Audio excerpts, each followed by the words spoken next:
Bom dia, gurizada. Nós vamos para o oitavo ponto da nossa APNP, né? Mas o décimo eu já gravei, que era os reinos absolutistas. Então, esse aqui é o penúltimo vídeo que eu gravo para vocês, dos 10 que eu tinha me comprometido a gravar, né? Das 10 semanas com 10 tópicos de aula. Nós temos que falar aqui de um movimento maravilhoso chamado Reforma Protestante, surgimento das religiões protestantes ou evangélicas no século XVI, no início da Idade Moderna. No vídeo anterior, nós analisamos o Renascimento Cultural. Nesse vídeo, nós analisamos a Reforma dos Protestantes, e eles são ao mesmo tempo.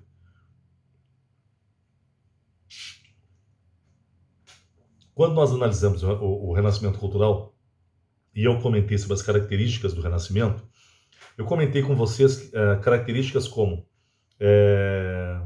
espírito crítico, espírito de contestação, individualismo, antropocentrismo, todos aqueles valores que se consolidaram através do Renascimento Cultural, aqueles valores de crítica, de contestação, de individualismo, aquilo tudo vai estar por trás da grande crítica que a Igreja Católica vai sofrer junto com o Renascimento Cultural, através do protestantismo.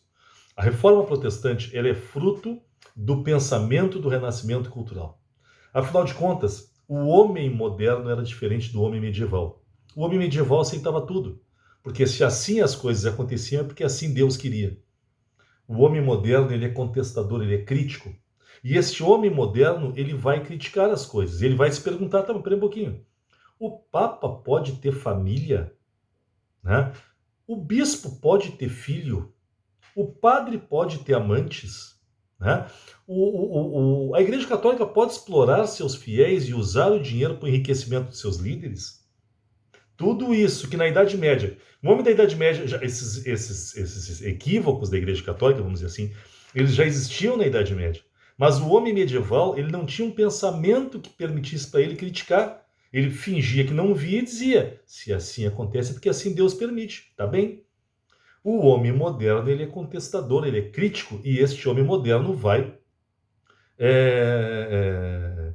repensar a fé e repensar a ligação dos homens com Deus, de onde vão surgir as religiões protestantes. Afinal de contas, a Igreja Católica era um tanto quanto promíscua nessa época. Né? Nós temos aquela questão como eu disse para vocês, das orgias sexuais que ocorriam dentro da Igreja Católica, dos abusos sexuais contra freiras, dos padres, dos bispos casados, de papas com filhos, da corrupção dentro da Igreja Católica, as disputas pelo poder, os assassinatos para se chegar ao poder. Para que vocês tenham uma ideia disso, vejam aquela série que se tornou famosa, Os Borgias, né, que fala de uma família espanhola que chegou ao poder da Igreja Católica. Né? Vejam aquela série ali, que ela faz um relato, é claro que é um relato artístico, aquilo ali não é um documentário, para ser totalmente fidedigno, mas ali você tem uma ideia de que a Igreja Católica gerou as religiões protestantes. Que horror de igreja acabou gerando as religiões protestantes. Além disso, nós tínhamos uma igreja que ganhava dinheiro com uma série de atividades complicadas. Aquela questão, por exemplo, da venda das indulgências, a Igreja Católica vendia o perdão dos pecados, como as pessoas se confessavam, os padres ou bispos sabiam os pecados de todos. E por isso podiam chantagear as pessoas, dizendo para as pessoas que se não doassem para a igreja, para Deus, talvez aqueles pecados Deus revelasse. Né? Se fazia muito isso, inclusive, quando as pessoas estavam à beira da morte. A pessoa estava à beira da morte e o padre ou o bispo, né, quando ia lá para dar extrema-unção, no leito da morte, relembrava, ou o morto, ou alguém próximo ao morto, dos segredos que a igreja sabia, né, e de como, para garantir que Deus protegesse a passagem do morto, seria interessante doar terras ou doar riquezas para a Igreja Católica. São problemas da igreja. Né? Outra atividade comercial da Igreja Católica era a venda de simonias, né? Lugar no céu, né? Lugarzinho no céu. Além disso, a venda de objetos religiosos, se vendiam lascas da cruz de Cristo, espinhos da coroa de Cristo, se vendia pequenos frascos que continham o ar da manjedoura onde Cristo nasceu, né? Havia pequenos frascos nos quais se vendiam o leite materno de Virgem Maria, né? Se vendia pequenos frascos com a água do Rio Jordão, pelos do burro que levou a Maria para o Egito, né? Tudo isso era vendido, né, como objetos religiosos. É claro que, e aí eu não vou entrar muito nessa seara, porque é uma seara muito complicada, mas se a venda desses objetos acabou gerando as religiões protestantes, que protestavam contra os abusos da igreja, hoje parte dessas igrejas protestantes fazem exatamente a mesma coisa. Vendem a rosa ungida no Rio Jordão, vendem da corrente não sei das quantas, e vende o tecido tal abençoado, ungido. E hoje existe um imenso comércio de objetos religiosos, um imenso mercado da fé por religiões protestantes. Né?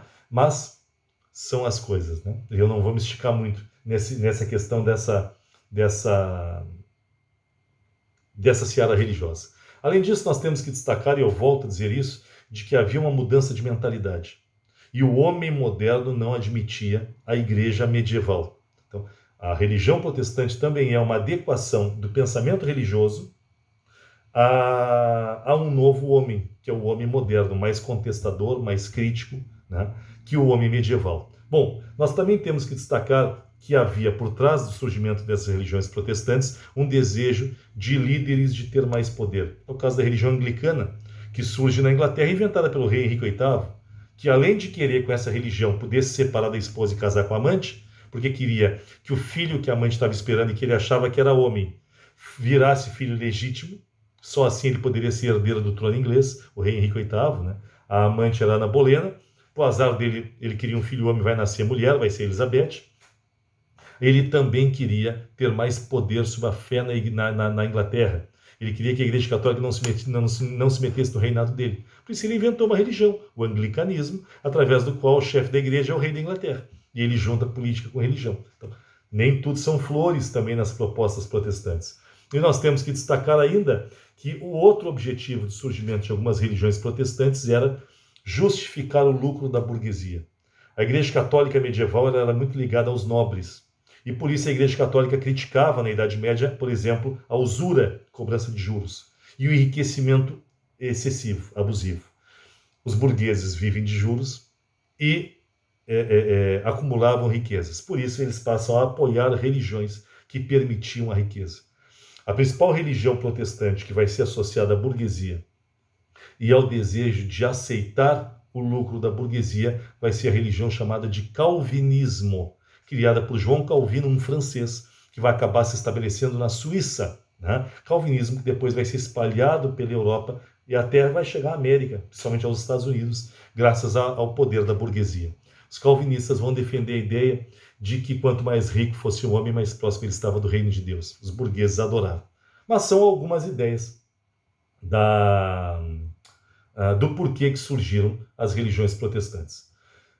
Embora a gente considere que Lutero é o pai do protestantismo e que o luteranismo é a primeira religião protestante, antes de Lutero houve precursores. Lutero não criou toda a ideia de reformar a Igreja Católica. A proposta de reformar a Igreja Católica já estava sendo feita. E aí eu destaco 3 líderes que foram os precursores do protestantismo. John Wycliffe, na Inglaterra, Jan Hus, na Boêmia, que hoje seria a República Tcheca, e Jerônimo Savonarola, na atual Itália. Na época não era Itália ainda, mas na Itália. Então, John Wycliffe, Jan Hus e Jerônimo Savonarola começaram um movimento de crítica à Igreja Católica que nos leva a Martim Lutero e a criação da primeira grande igreja protestante, que é o luteranismo. Bom,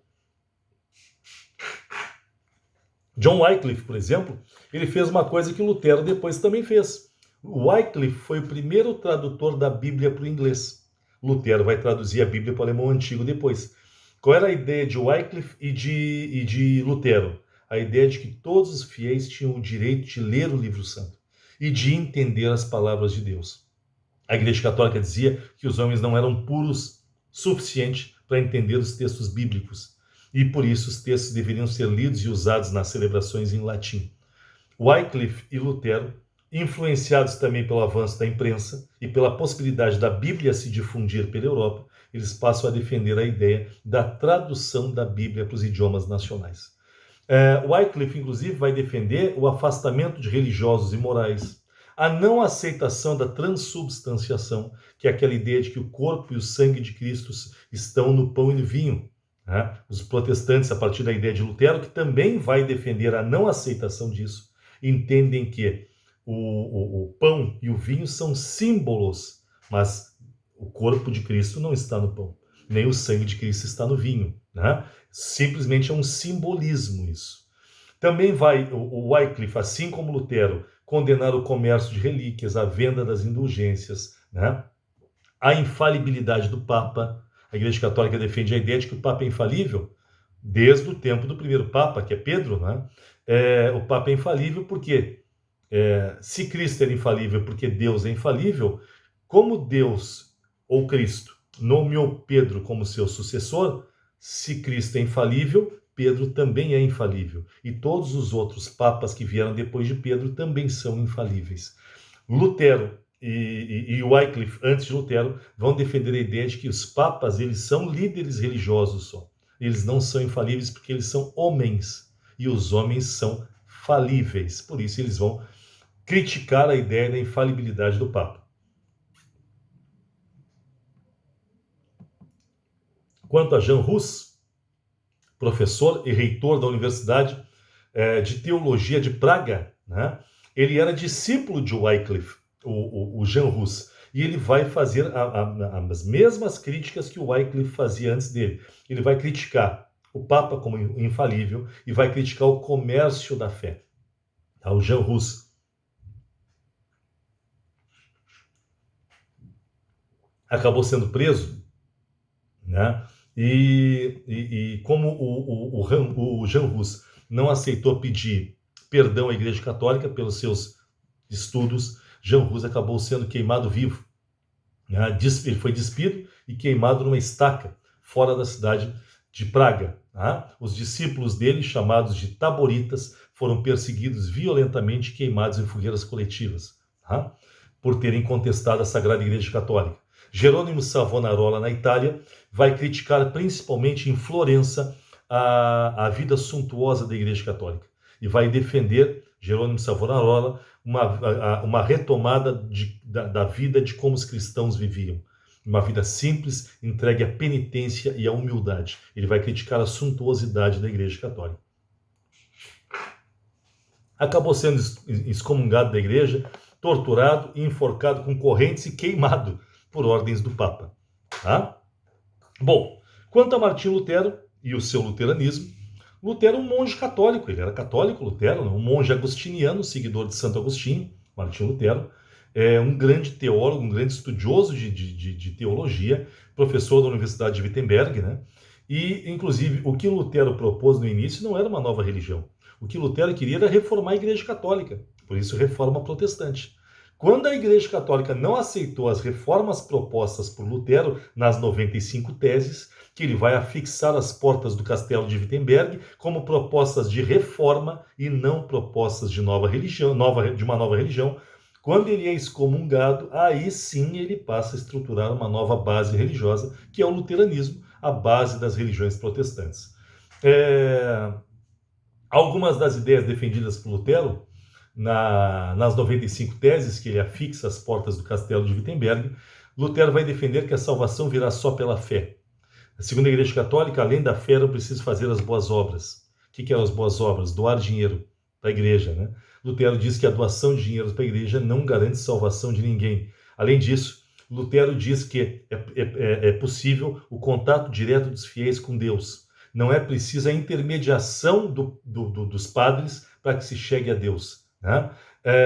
Também defende Lutero que os padres, ou bispos, ou papas, não têm qualquer possibilidade de salvar ou condenar uma pessoa ao inferno, já que a salvação ou a danação eterna dependem única e exclusivamente de Deus. Também defende Lutero a infalibilidade da Bíblia. Segundo Lutero, infalível é a Bíblia e Deus. A Igreja Católica ela não é infalível. Critica a existência dos santos, tanto que os Os protestantes, os evangélicos não seguem santos, é uma das principais diferenças de católicos para evangélicos. Inclusive, Lutero vai defender que a única fonte segura de ensinamento é o evangelho. O Papa não é uma fonte de ensinamento. O Papa é um líder espiritual, um líder religioso, mas ele não é um criador de verdades. A verdade está em Deus e nos evangelhos. É por isso que os protestantes também são chamados de evangélicos. Tá? Também defendia Lutero a tradução da Bíblia para os idiomas nacionais e que os cultos religiosos fossem feitos nos idiomas nacionais e não em latim. Também critica o celibato. Lutero condena o celibato. O que é o celibato? O fato dos padres não poderem casar. É por isso que, por exemplo, nas igrejas evangélicas, os ministros da igreja podem e devem se casar.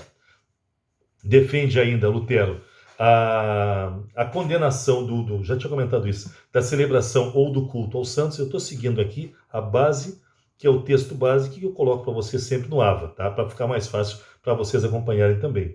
E em vez dos 7 sacramentos católicos, Lutero defende a existência de apenas 2. Ele defende uma simplificação da religião. O luteranismo, acima de tudo, tem como ideia de Lutero uma igreja mais simples e mais próxima aos fiéis. Por isso ele defende que em vez dos 7 sacramentos existam só 2, o batismo e a Eucaristia. Ainda, em 1517, Lutero afixa as 95 teses como uma proposta de reforma por todos os erros que ele estava vendo a Igreja Católica cometer. A Igreja Católica não aceita as 95 teses de Lutero, não aceita as reformas de Lutero, e 4 anos depois, em 1521, é feita uma reunião da Igreja Católica, uma reunião chamada Dieta, e nós temos então a Dieta de Worms. Na Dieta de Worms, Lutero pressionado pela Igreja Católica a negar o valor das teses. Ele reafirma o valor das teses e por isso ele é excomungado na Dieta de Worms. Por que não se matou Lutero como se matou, por exemplo, o Jan Hus? Não se matou Lutero como se matou Jan Hus, porque o Lutero passou a ser protegido pelos nobres da Alemanha, que na época não era Alemanha, era Sacro Império Romano Germânico. Os nobres do Sacro Império passaram a proteger Lutero, porque os nobres estavam de olho nas terras da Igreja Católica no Sacro Império. Estavam de olho nas riquezas do Sacro Império. E perceberam que, ao apoiar Lutero, os nobres teriam a chance de combater a Igreja e tomar os bens da Igreja, e os nobres teriam a chance de combater o imperador da Alemanha, que era católico. Ao enfraquecer o imperador, os nobres queriam ter mais poder. Tanto é que, percebendo isso, em 1529, 8 anos depois, o imperador Carlos V da Alemanha impõe o catolicismo através da Dieta de Spira, o que vai gerar uma longa guerra dentro da Alemanha, uma guerra que vai durar 25 anos entre o imperador católico e as forças católicas contra os nobres alemães, usando o luteranismo para combater o imperador. Essa guerra vai terminar em 1555 com a Paz de Augsburgo, que vai marcar a vitória dos nobres, apoiadores e apoiados por Lutero. O fato dos nobres terem apoiado e protegido Lutero não vai ficar de graça.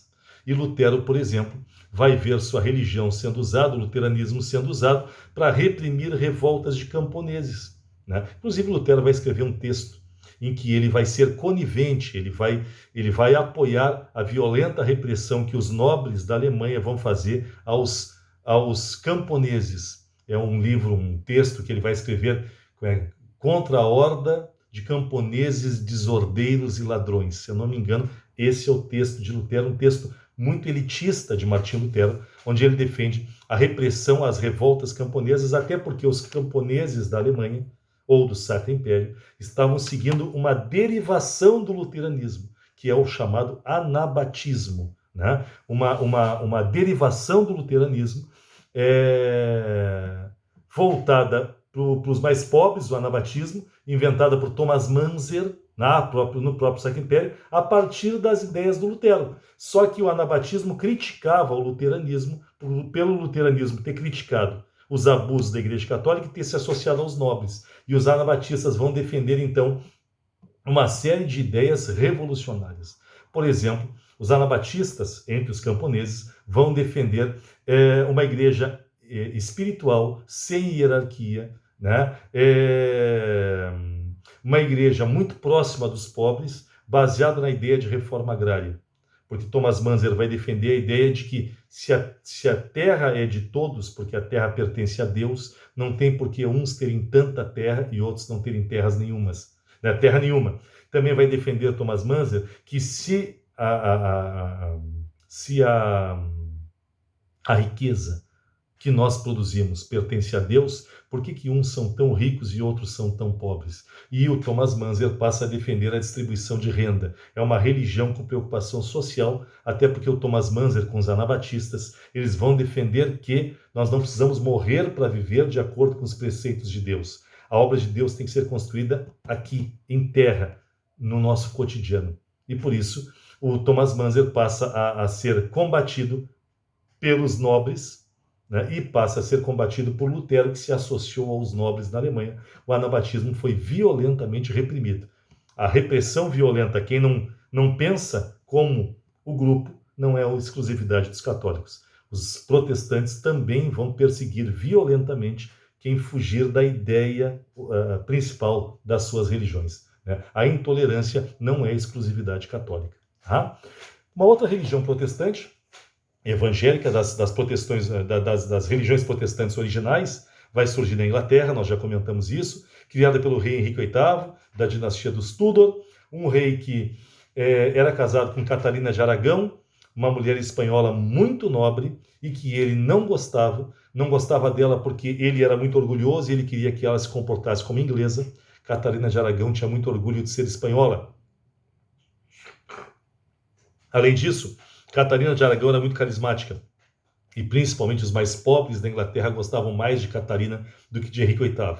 Um rei muito orgulhoso, que não admitia que a sua mulher fosse mais valorizada do que ele. Além disso, Catarina de Aragão só tinha dado uma filha para Henrique VIII, ela não conseguia mais ter filhos. Tinha dado para ele Maria, e Henrique VIII não gostaria de deixar o seu trono para uma mulher, ele queria um filho homem. Entre as muitas e muitas amantes que ele teve, tem uma série sobre ele, tá? Se os Borgia fala da Igreja Católica com seus erros, tem a série The Tudors, ou os Tudor, que fala de Henrique VIII. Henrique VIII, entre as várias amantes que ele tinha Ana Bolena, que engravidou dele, e ele achava que era um filho homem que estava para nascer. Pelas regras de sucessão inglesas, o filho de Ana Bolena só poderia assumir o trono se fosse filho legítimo de Henrique VIII.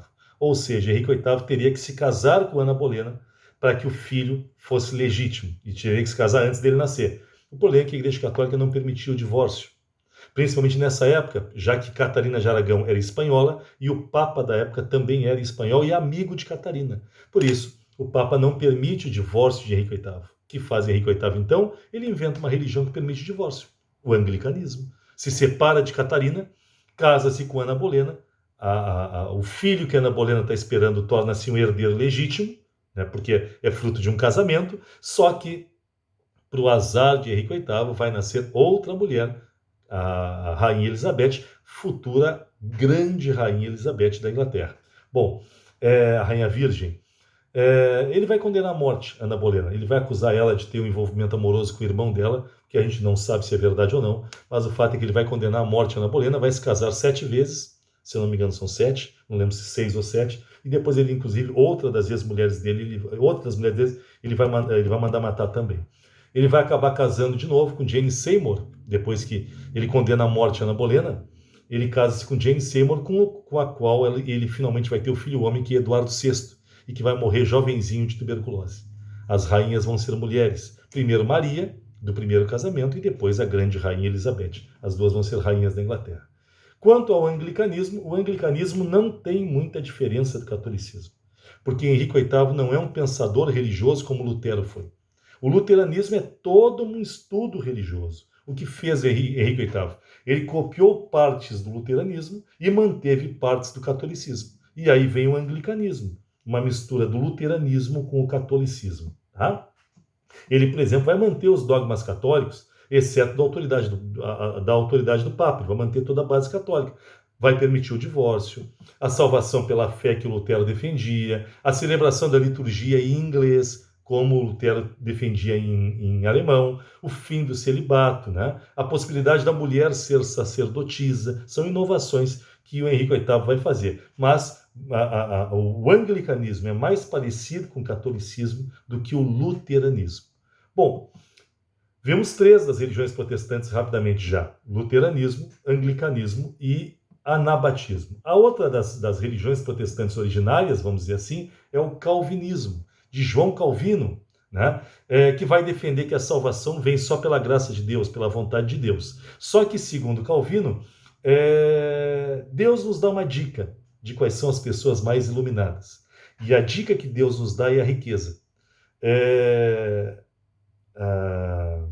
Até coloquei isso aqui no texto, eu vou ler para vocês, está lá no material que eu coloquei como base para vocês. Uma pessoa rica é rica porque é iluminada, sendo santa a riqueza, por aproximar o rico do caminho de Deus. Os burgueses amaram o calvinismo, e o calvinismo vai ser a religião associada à burguesia, né? Calvino vai defender a ideia da ética protestante, que é a ideia de que quanto mais rico for um homem, mais próximo ele está do reino de Deus. E dentro dessa ideia, para Calvino, existem 2 atividades que são sagradas: a fé e o trabalho. Quanto mais o homem trabalhar, mais ele enriquece. Quanto mais rico ele for, mais próximo ele está do reino de Deus. Essa é a base do calvinismo que os burgueses vão adorar. Dentro dessa ideia de Calvino, o calvinismo vai ser muito moralista. É a religião que mais é controladora entre as religiões protestantes. A mais controladora é o calvinismo. Dentro dessa ideia de que os calvinistas vão punir tudo que desvia o homem do trabalho. Festas, inclusive religiosas, são mal vistas pelos calvinistas, né? Atividades que sejam fora da leitura da Bíblia e do trabalho são consideradas atividades ruins porque afastam os homens de Deus. Dentro dessa ideia, o calvinismo é uma religião que controla toda a vida dos seus fiéis. A gente vê muito naqueles documentários sobre os Estados Unidos, aqueles caras todos de preto, né? Que aquilo é uma derivação do calvinismo, que são os quakers, né? Uma derivação dos calvinistas dos Estados Unidos. Na Inglaterra, eles vão ser chamados de puritanos, né? Na Escócia, vão ser chamados de presbiterianos. Na França, vão ser os chamados huguenotes, desta religião toda ligada à riqueza e toda ligada à burguesia. Eu já estou com 27 minutos e meio, me encaminho para a parte final do nosso vídeo com o seguinte questionamento: e a Igreja Católica? Como é que ela vai reagir ao surgimento das religiões protestantes? E eu já respondo. A Igreja Católica reage ao surgimento das religiões protestantes com extrema violência. A Igreja Católica não aceita as ideias protestantes e passa a defender a repressão violenta ao protestantismo. Não houve uma aceitação da Igreja Católica às ideias protestantes. A Igreja Católica reafirmou que o Papa é infalível, reafirmou o valor dos santos, reafirmou a crítica à tradução da Bíblia para os idiomas nacionais, reafirmou o valor do celibato, reafirmou a crítica ao divórcio. Tudo isso foi reafirmado pela Igreja Católica. A Igreja Católica, inclusive, fez um concílio, uma reunião, né, para ver como combater os protestantes. A reunião de Igreja Católica repensou, na verdade não repensou, mas decidiu como reagir ao protestantismo, chama-se Concílio de Trento. E no Concílio de Trento, a Igreja Católica reafirmou suas verdades. Fez pouquíssimas modificações. Uma das únicas modificações que a Igreja Católica fez foi o combate à venda de indulgências e de simonias. Ao defender que se deveria combater o comércio de objetos religiosos, a Igreja Católica reconhecia que, pelo menos nesse ponto, os protestantes tinham razão. A Igreja Católica reafirmou os 7 sacramentos, por exemplo, e, além disso, a Igreja Católica criou uma lista de livros proibidos, que deveriam ser queimados em fogueiras porque eram pecaminosos. É o chamado Index Livrorum Prohibitorum. Entre os livros mais pecaminosos estava a Bíblia protestante, a Bíblia de Lutero. Também vai retomar, a Igreja Católica também vai retomar o Tribunal da Santa Inquisição, que que servia para o julgamento dos hereges, dos pecadores. A Inquisição foi criada na Idade Média pela Igreja Católica e ela foi retomada agora na Idade Moderna. Também surge a ideia na Igreja Católica de participar das grandes navegações e trazer para o Novo Mundo, que os navegadores estavam descobrindo, em especial a América, trazer para o Novo Mundo a semente do catolicismo, para recuperar na América os fiéis que se estavam perdendo para os protestantes na Europa. Também é criado um movimento religioso chamado Companhia de Jesus. Quem são eles? Os jesuítas, que foram criados exatamente para difundir o catolicismo pelo Novo Mundo. Os jesuítas são, acima de tudo, professores da fé, difusores da fé. E o movimento jesuítico é muito ligado às igrejas e à ideia da difusão do catolicismo.